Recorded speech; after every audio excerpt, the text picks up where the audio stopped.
You know how some moments feel too normal to ever mean anything? Like, they're just plain regular. No fireworks, no music swelling in the background. Just another day. That's how this all started, on a warm Sunday morning in May, with the smell of pancakes and my best friend Nate standing in the kitchen holding a present wrapped in shiny lavender paper. It was Mother's Day. Not my real mom's day, of course, she'd passed away when I was 9. I barely remember the way she laughed or how she used to rub my back when I was sick. What I do remember is the way Dad changed afterward. Harder. Quieter. Until she came into our lives, Claire. My stepmom. Claire wasn't the kind of woman you forgot. She had this calm energy, like a sunset after a storm. She wasn't trying too hard to be my mom, which I appreciated. Still, I kept a safe distance. Just enough to stay polite. Just enough to keep my guard up. Anyway, back to Nate. He had this grin on his face, half proud, half embarrassed, as he handed me the wrapped box. "Can you give this to her?" he asked, scratching the back of his neck. I raised an eyebrow. "You got Claire a Mother's Day present?" He shrugged. "Well, she's been nice to me. And, you know, I figured it'd mean something." I didn't know how to feel about that. Nate and I had been best friends since 3rd grade. He was always at our house, half living on our couch, sneaking into our fridge, cracking jokes with Claire like he belonged here more than I did. But it never really bugged me before. Until now. "I guess," I said, taking the box. "What is it?" "Just some fancy tea and a book. Nothing weird." "Right. Nothing weird." Claire came downstairs a few minutes later, her blonde hair pulled into a messy bun, still in her robe. She looked surprised to see Nate so early on a Sunday. "Well, good morning, boys," she said, smiling. "What's the occasion?" I handed her the gift. "It's from Nate," I said, maybe a little too flat. She looked surprised, then touched her chest like she'd just been given a puppy. "That's really sweet. Thank you, Nate." Nate gave a shy little wave, like a kid who didn't want credit but secretly loved every second of it. Claire unwrapped the gift slowly, like she didn't want to ruin the paper. When she pulled out the box of herbal teas and the novel, I think it was something historical, about a woman who escapes a boring marriage, she lit up. "Oh my God, I've been meaning to read this," she said. "How thoughtful." She reached over and hugged him. I mean, really hugged him. Her hand pressed against the back of his neck, her lips close to his ear. Something about that moment lodged itself into my brain like a splinter. I couldn't name it, but it didn't sit right. After that, the morning went on. We had breakfast. Dad came down late, complaining about the lawn mower. Claire gave him a side hug and a forced smile. Nate stayed for a while, cracking jokes, helping Claire with the dishes. I just sat there. Watching. Like something was shifting, but I couldn't quite see the shape of it yet. The days after Mother's Day passed like any other week. School. Homework. Basketball after class. Nate was around a lot, maybe even more than usual. He'd joke that my couch had a perfect Nate-shaped dent in it. Claire laughed at that. A little too hard, maybe. I didn't think much of it at first. Just noticed it.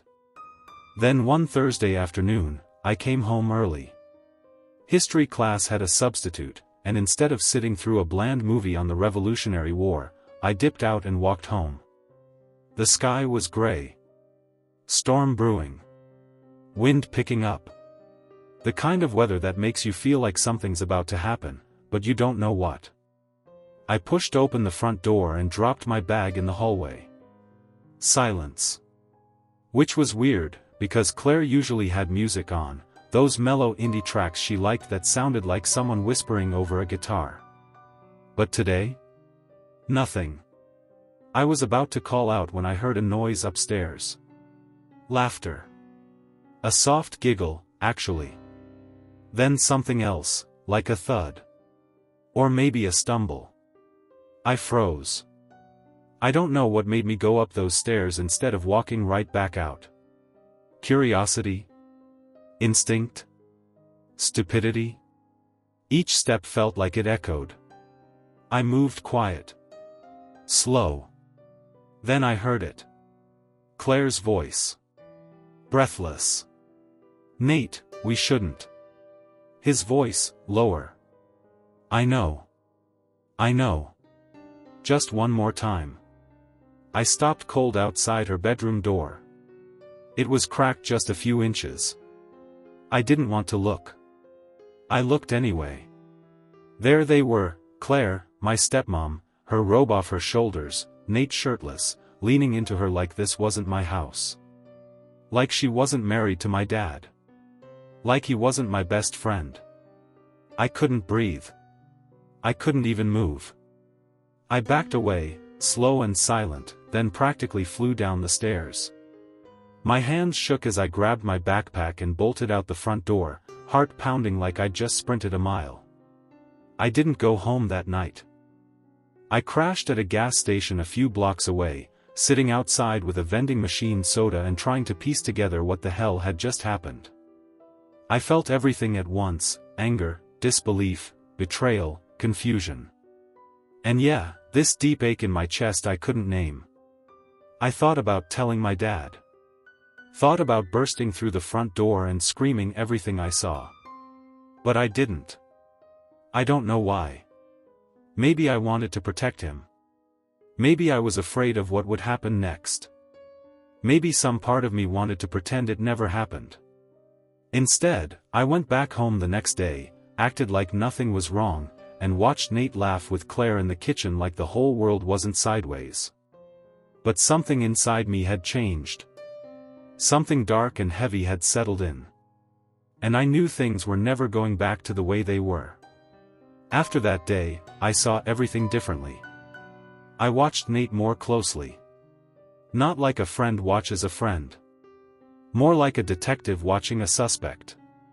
Every time he smiled, it looked fake. I couldn't shake the image of them together, like it was burned into my eyes. Her hands on his back. His voice low in her ear. That wasn't a dream. That wasn't some mistake. That was real. That was betrayal. And I was the only one who knew. It was like carrying a secret so heavy, my chest hurt just holding it in. 2 weeks passed. 2 whole weeks where I pretended to be normal. Ate dinner at the same table. Laughed at Nate's dumb jokes. Nodded at my dad like nothing was broken. But I was different. Inside, I was coming undone. Then came the day everything snapped. It was a Friday afternoon.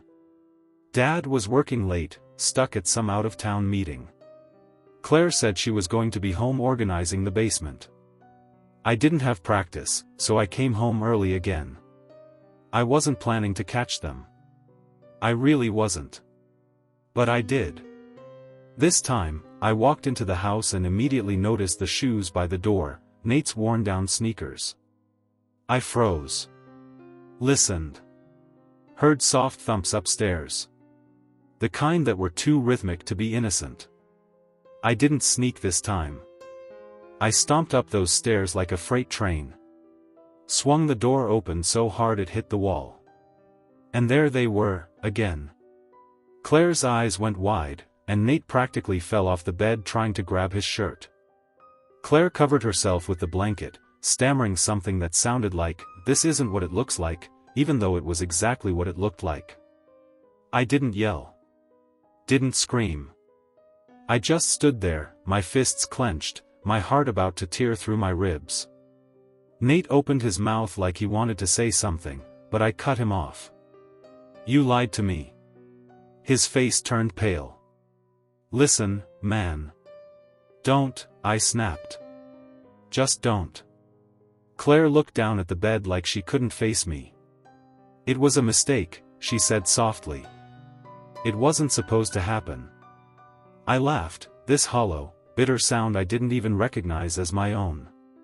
You said that last time, didn't you? They were both silent. I turned to leave but stopped in the doorway. I'm not telling Dad, I said, my voice flat. That got her attention. She looked up, confused. You're not? No. Because I don't want to see him crushed. Not yet. Then I looked straight at Nate. But you? You're not my friend anymore. And with that, I walked out. Down the stairs.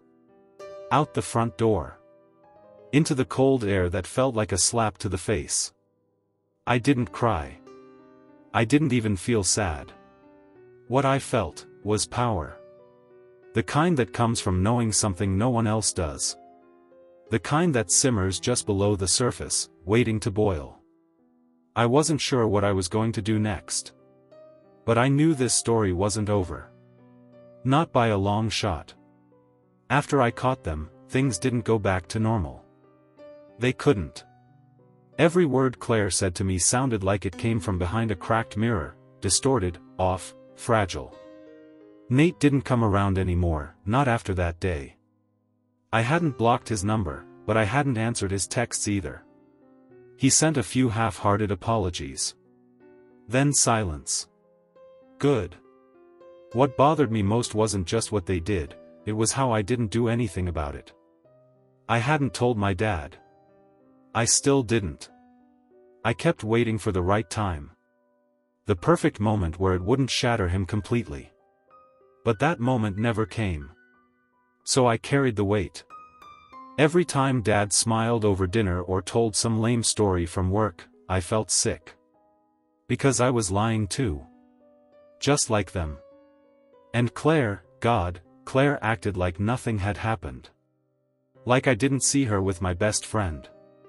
Like she wasn't responsible for carving a canyon through the center of this family. But here's where it got weird. Some part of me couldn't stop thinking about her. Not with anger. With curiosity. She wasn't just my stepmom anymore, she was someone who'd made a massive mistake, someone who broke the rules, someone who suddenly wasn't so clean-cut and perfect. And I started to wonder, why? Why Nate? Why risk everything? What did she get from him that she didn't get from Dad? These questions swirled around me like smoke, thick and choking. I found myself watching her more closely. Not with hatred. With interest. Like I was trying to decode her. Understand her. Maybe even relate to her. I know how that sounds. But when someone you trusted does something so unexpected, it changes how you see everything, including yourself. One night, she knocked on my bedroom door. Said she was going to the store. Asked if I wanted anything. She was wearing this soft sweater that looked warm and familiar, like something you'd fall asleep in on a rainy day. Her eyes looked tired. Real. Not the chipper stepmom eyes I'd known. These were the eyes of someone barely holding it together. I'm fine, I said. She nodded, then lingered for a second. You hate me now, don't you? I didn't answer at first. Then I said, I don't know what I feel. That was the truth. She left, and I sat there in the quiet, wondering what the hell was happening to me. Why I couldn't just hate her. Why I kept imagining conversations we'd never had. Why I sometimes looked at her and didn't see a villain, but someone just as lost as me. I didn't know it then, but that was the start of something complicated. And dangerous. Because when you stop seeing people for who they were, and start seeing them for who they might be, you open doors you're not ready for. And I was standing in front of one now. Hand on the doorknob. Listening for the click. For the next week, I avoided Claire like it was my job. I'd come in late, eat quick dinners, and spend the rest of the night in my room pretending to be asleep when she knocked. I could feel her guilt pressing against the door.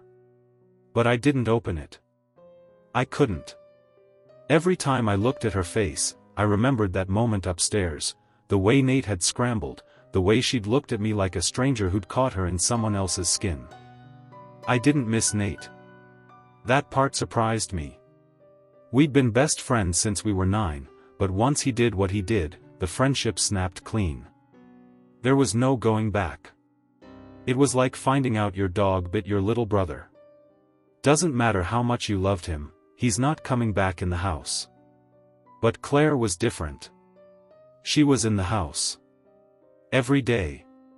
Sitting in the kitchen. Folding laundry. Making dinner like we weren't both ghosts now, just passing through the same rooms. And then came the night when it all cracked open.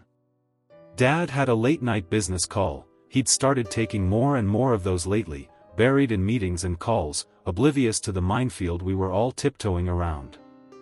I was in the living room watching TV with the sound down low. Claire came in, barefoot, holding 2 mugs of cocoa. "I made this before I realized you'd already gone to bed," she said, offering one out. I hesitated, then took it. We sat on opposite ends of the couch, not speaking. The movie on the screen flickered across her face, some black and white noir with slow dialogue and moody shadows. I watched the way the light touched her cheekbones and made her look older, like she carried every secret in the world behind her eyes. "I think about it every day," she finally said. I didn't say anything. She took a breath. "I know what I did was wrong. I know I hurt you. And I know it's not fair to ask for your forgiveness."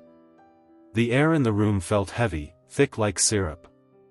"I'm not ready to forgive you," I said quietly. "But I haven't told Dad." "That's something." She nodded. "It is." We fell into silence again, both of us staring at the screen, neither of us watching. Her mug sat untouched on the coffee table. Mine was cradled in my hands, more for comfort than anything else. "I keep wondering," I said, "why him?" Claire looked down, her fingers curling into her lap. "Because he listened to me. Because I felt invisible, and he saw me." That hit me in the chest. Not because it justified anything, but because I understood that feeling more than I wanted to admit. Being in this house, sometimes I felt invisible too. Like I was just another fixture. The son who didn't cause trouble. The kid who followed the rules. The boy who faded into the wallpaper while life happened around him. We sat in the silence of that admission. Then she looked over at me. Really looked at me. Her voice softened. "And you? How are you holding up with all this?"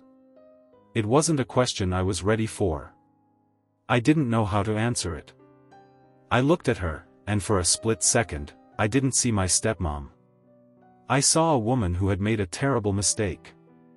A person who had ruined something sacred but was still here, still trying, still breathing under the weight of it all. And something in me, something I didn't fully understand, let go just a little. "I don't know," I said.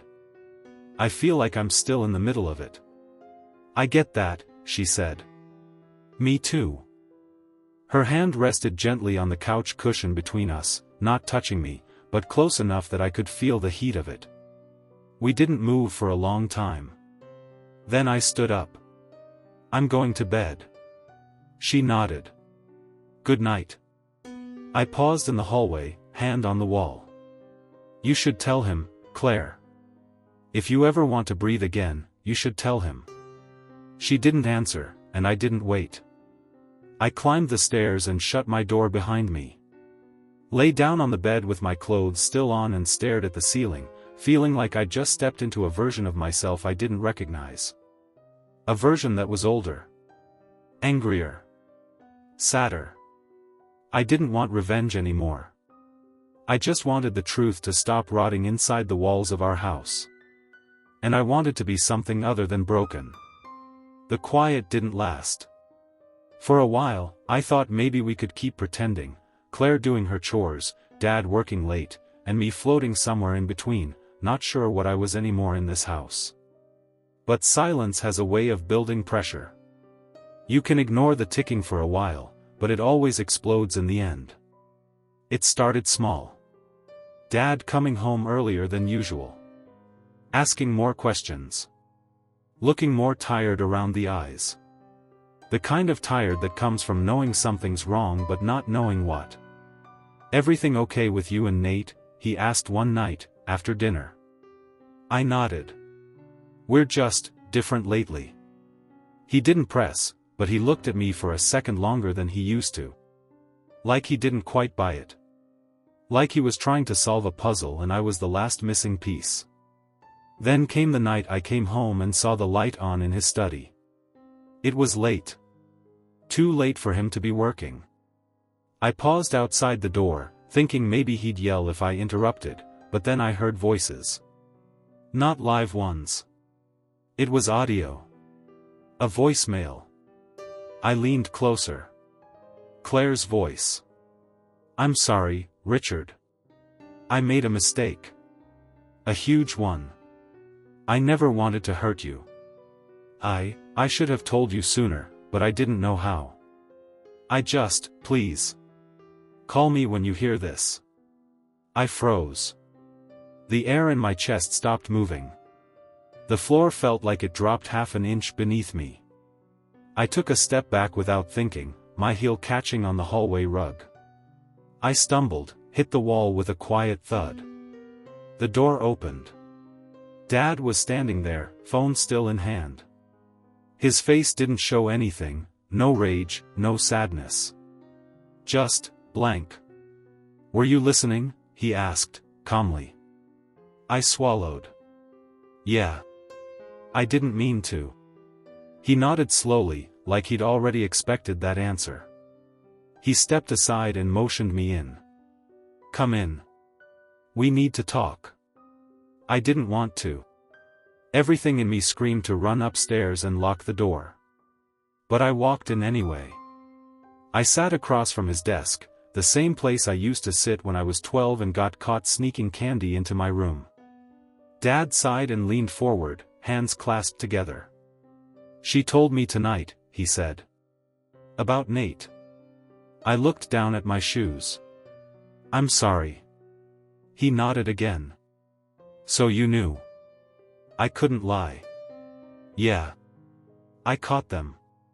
Weeks ago." He didn't flinch. Just looked tired. More tired than I'd ever seen him. "Why didn't you tell me?" That question cut deeper than anything. I opened my mouth, then closed it again. "I didn't want to break you," I said finally. "I figured if you didn't know, maybe you could stay happy." Dad looked down at his desk. "You thought protecting me meant lying to me." "Yeah. I guess I did." He sat there for a long moment. Then he looked up and his voice was steady, but low. "Did something happen after that? Between you and Claire?" I froze. That question came from a place too sharp. Too specific. "I don't know what you mean," I lied.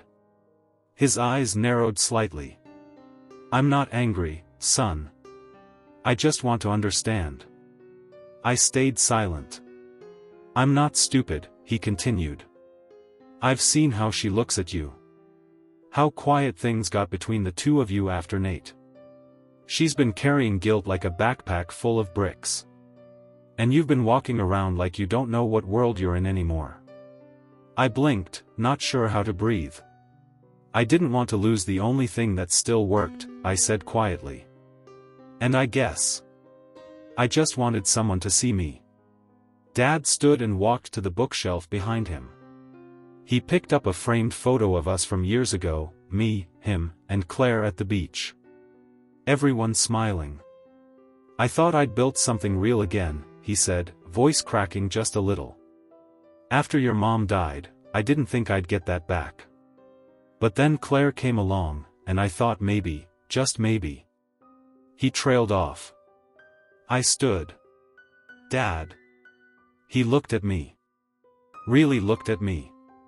And for a second, I thought he might yell. Shout. Slam something. But he didn't. He just nodded. "I forgive her," he said. That hit harder than any punch could have. You do? I have to, he said. Because if I don't, this house falls apart. And I'm tired of everything falling apart. He turned back to the window, his reflection pale in the glass. I don't know what to do about you, he added quietly. But I'll figure it out. I nodded, throat tight. The room felt full of everything we hadn't said, about the past, about grief, about how fragile people could be when they're just trying to stay upright. I'm sorry, Dad, I whispered. I know. And that was it. The night swallowed the rest. Forgiveness doesn't feel like a moment. Not really. It's not like turning a key and watching a door swing open. It's more like cleaning up after a flood.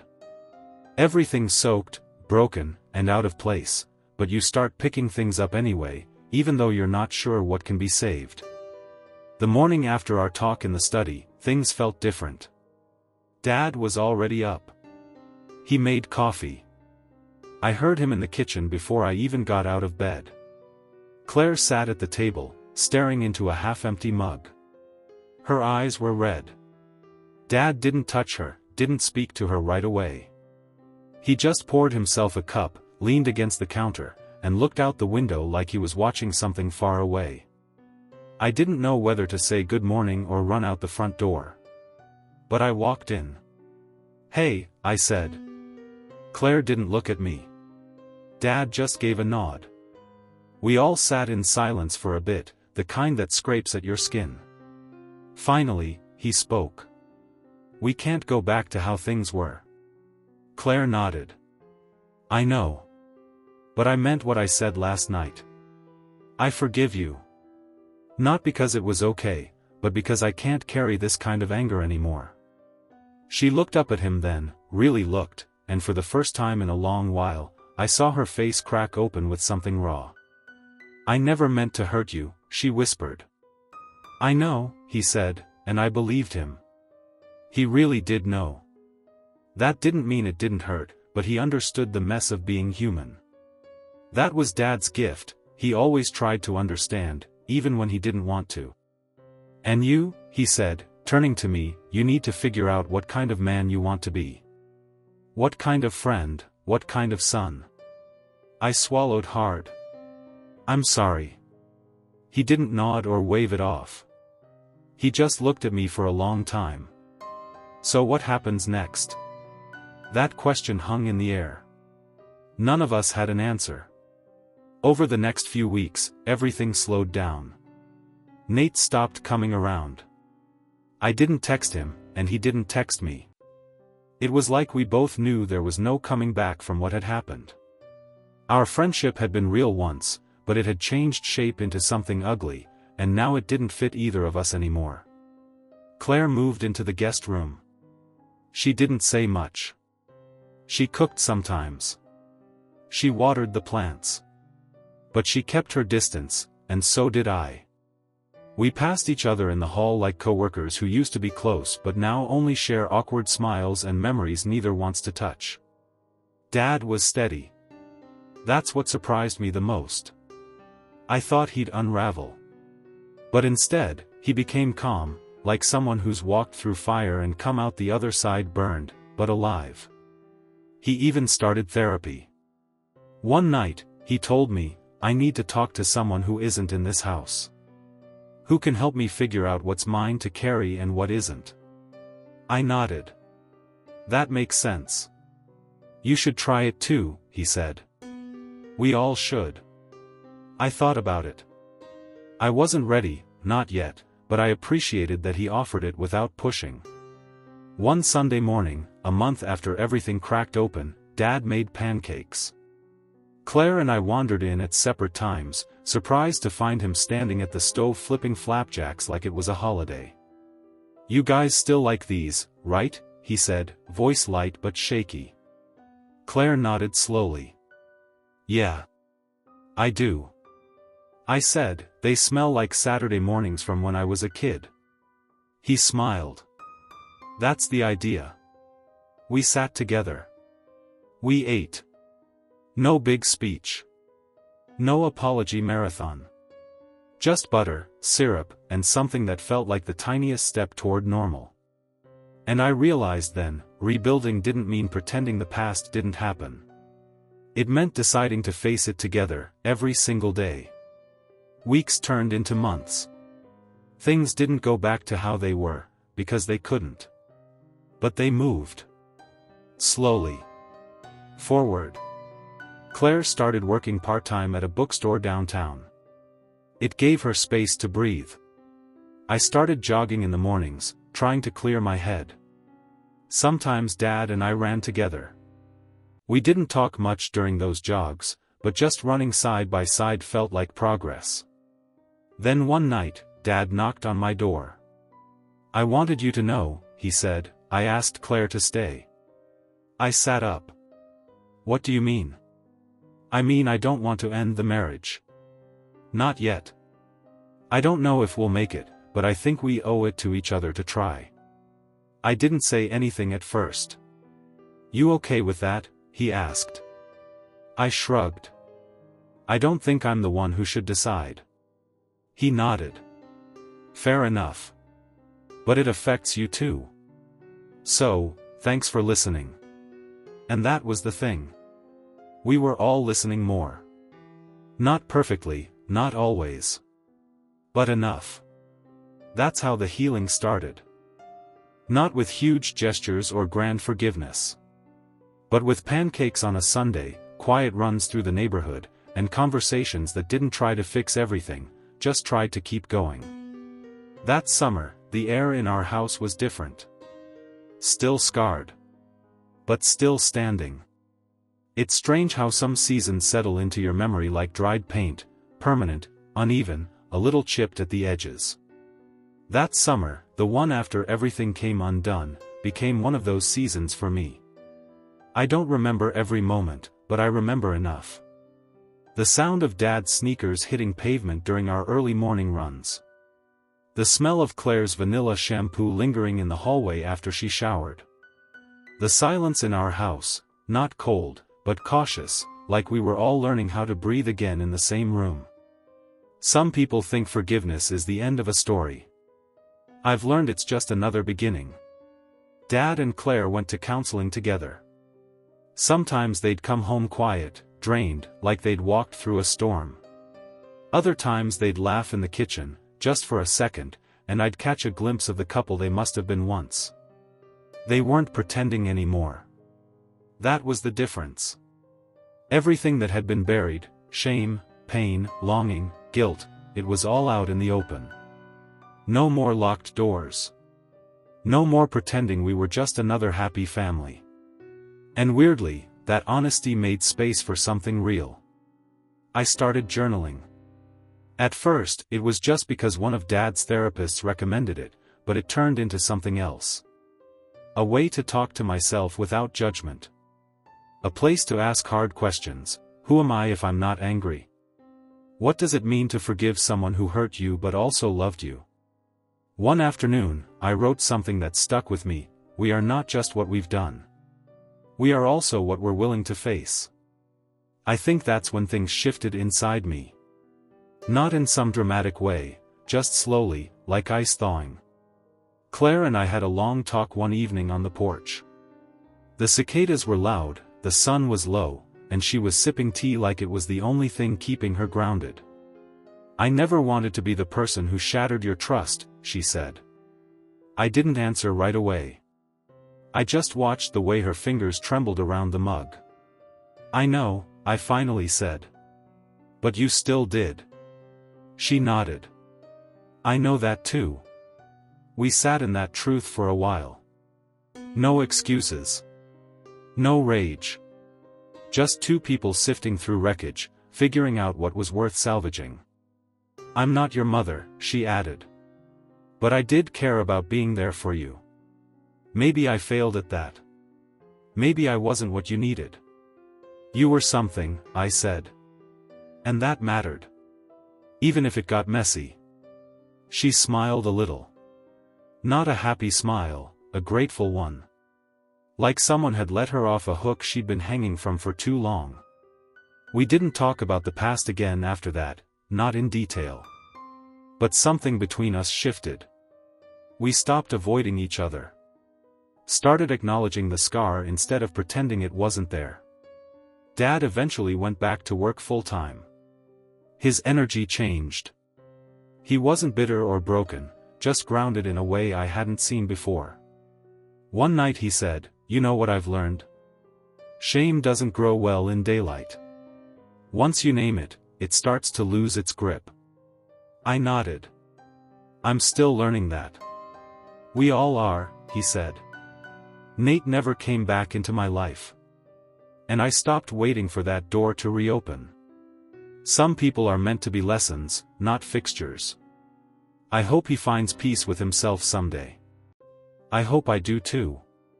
By the time fall rolled around, the house had settled into a new rhythm. Claire still lived with us, but it was different. More boundaries. More honesty. Less pretending we were some sitcom family with a laugh track. More late-night conversations about books, about work, about grief. Sometimes, I still felt guilt rise in my chest like smoke. But instead of choking on it, I tried to sit with it. To learn from it. Not everything broken has to stay that way, but it also doesn't snap back into shape on its own.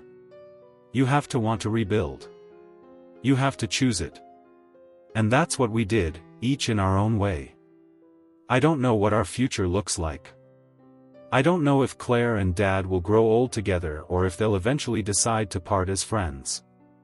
I don't know who I'll become either. But I know who I'm trying to be now. Someone who tells the truth, even when it's hard. Someone who owns his mistakes, even when they hurt. Someone who keeps showing up. Because that's what families are. Not perfect people. Just people who keep showing up. And that summer, when everything could have ended, we made a different choice. We stayed. We talked. We forgave. Not because we had to. But because somewhere in the wreckage, we remembered who we were to each other, and who we still wanted to be. You don't always feel the moment when the storm ends. Sometimes it's just the absence of thunder. Sometimes it's the morning after, when you wake up and realize the world didn't end, it just changed. That's how life felt after everything settled. Not fixed. Not normal. But clearer. I wasn't the same person I was before.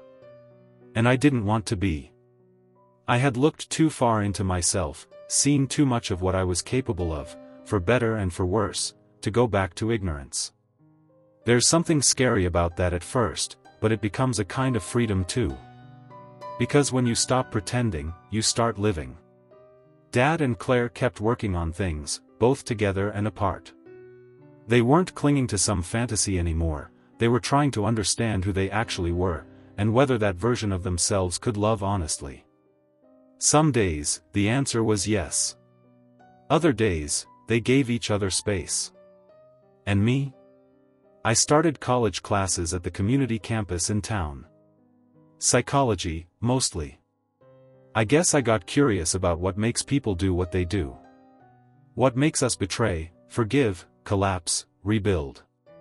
I wanted to understand myself without excusing myself. I also started going to group therapy.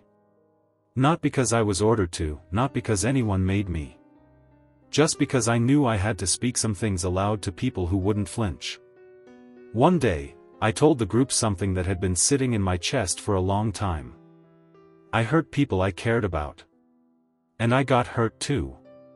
But I'm learning that facing it is better than carrying it around in the dark.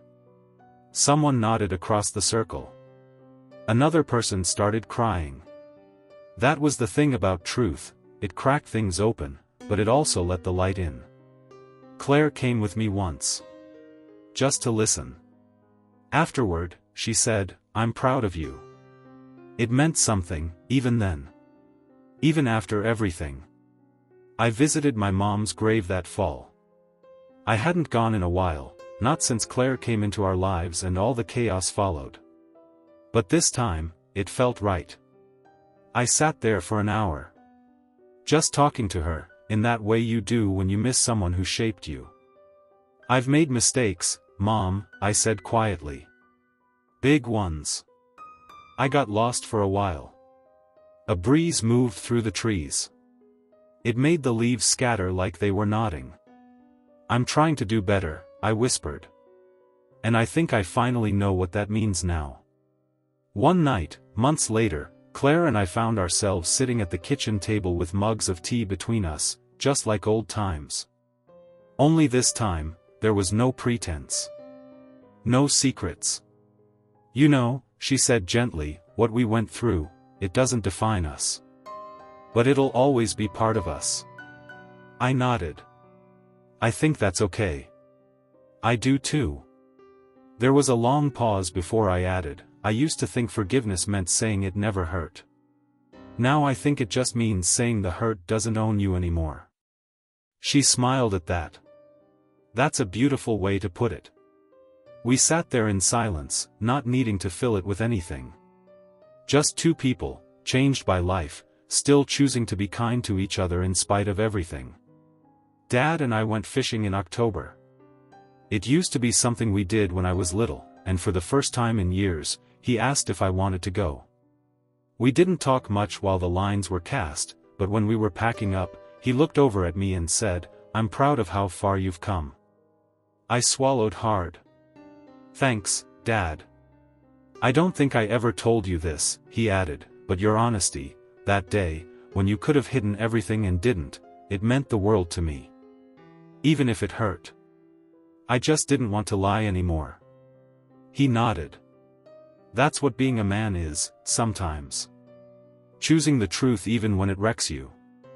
By the time winter came, the house had a rhythm again. We weren't a storybook family. But we were real. We knew each other, flaws and all. And still, we shared meals. We laughed. We gave each other grace. That's the thing about survival. It teaches you not just how to endure, but how to live again. Years later, when I moved out and got my own place, I found one of my old journals while unpacking. It was from the summer everything fell apart. I flipped through the pages and landed on a line I'd written after one of the worst days of my life. One day, maybe, I'll look back and understand this wasn't the end of something, it was the beginning of who I'm meant to be. Reading it again, I smiled. Not because everything had worked out perfectly. But because I had made it. We all had. And in the end, that was enough.